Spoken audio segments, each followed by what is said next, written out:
right, everybody, this is KOM News Extra. I'm Jason Salas. Thank you so much for joining us.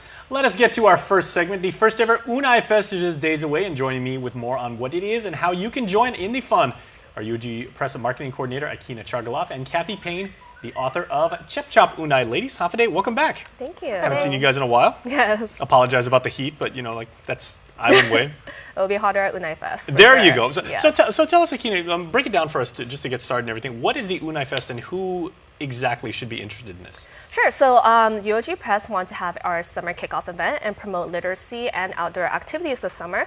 So we decided to create Unai Fest inspired by our book Chep Chop Unai.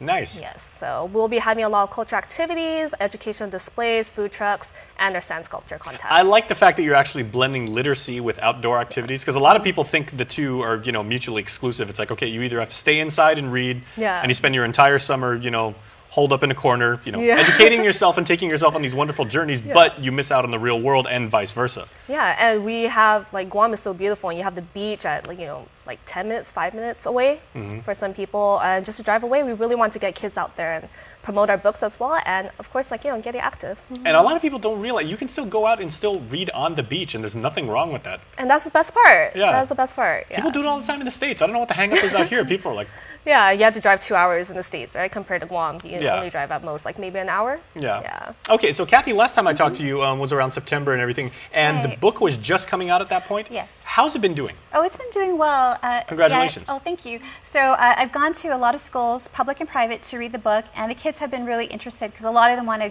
grow up and become authors or illustrators. Interesting. Very cool. And we live in a time where everybody's communicating via Instagram and Snapchat, and it's all really, really visual. How are you talking to kids, and what message do you want to pass to them about the printed word is still a very powerful medium, in addition to very, very rich, lush illustrations? Oh, well, thanks.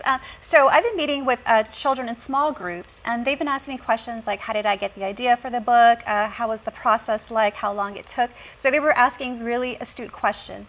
And so what I've been trying to get across to them is that they can do all kinds of writing. And children's books, that's just one genre, but they've been asking really good questions on how to get started. Very nice. Fan fiction is a thing. That is huge on the internet. People writing all sorts of fanfic about all sorts of stuff, and it's totally cool. Yeah. Okay, so Akina, if people would like to come to Unai Fest, do they have to bring their own reading materials, or is it like an exchange thing, or will you have like a pre-selected, vetted catalog of volumes that they can enjoy? Sure. So, of course, UOG Press Publications will be there, but we are also partnering up with Humanities Guahan and UOG's Cooperative Extension, so they will be having reading programs available. So the cool thing about this event is we created this treasure map where the kids could take and visit all these educational booths, and they get stamped, and then they get raffled or given a raffle ticket to win our books. Nice. So it's like the passport kind of concept and everything. Oh, very cool. Yeah. I like that. Yeah.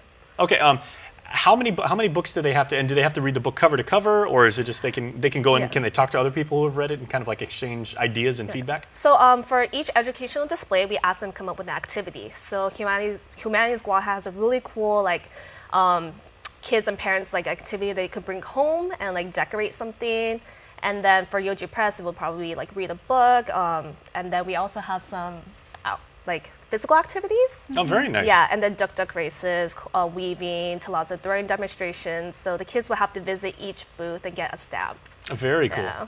Well, Kathy, I got to say, one of the reasons why I enjoyed your book so much, and I'm looking at it right now, I remember how much I enjoyed it, is for me, I grew up reading comic books, and I hope it's no. This is the highest praise I can give to you and everything. Is the book to me read very much like a comic book. It's a very nice story. You almost get that panel moving from action to action, and the visuals are very nice. Right, yeah. So thank you. We really created the story in a way that it really lent itself to visuals, and the plot has a twist to it. So I think children will really like it. But that having been said, I mean, it's certainly there are messages that anyone from any age would enjoy, and Right. it's not just a kid's book. Have you even kind of constrained it to say this book is ideally meant for ages X to Y, or? Yes, I mean, ideally it's meant for ages 3 to 7, but really we've heard that children younger and older have enjoyed the book too, and parents have enjoyed reading the books to their children or grandparents to their children. Nice. Very, very cool. So, Akina, how is her book doing as part of, one of many books that you guys have at UOG Press? It's doing really well, especially because it came out about a year ago. Yeah, so in March, we had our local authors visit different schools, and they absolutely loved it. So I think her book was also a hit at each school. Very cool. Okay, and now for the big part. When it comes to Unai Fest, how much money do people have to bring? Is there some big ticket, or do we have to go like on Eventbrite and pre-register? And Oh no, so Free. it is free. Free. It's free. Just make sure to bring money for our food trucks that will be there. oh, nice. Yes. So we will also be providing healthy snacks and just like things to eat on the beach. But then we will have half a day lemonade and the food truck. Oh, very cool. Okay, so what time should we show up, and where is the venue going to be? So the event is from 10 a.m. to 1 p.m. at the Ipoh Beach Main Pavilion. Oh, very nice. Well, ladies, thank you so much. Thank you. And as someone who grew up loving to read and loving stories and everything like that, I can't wait to go down there and hang out with you guys.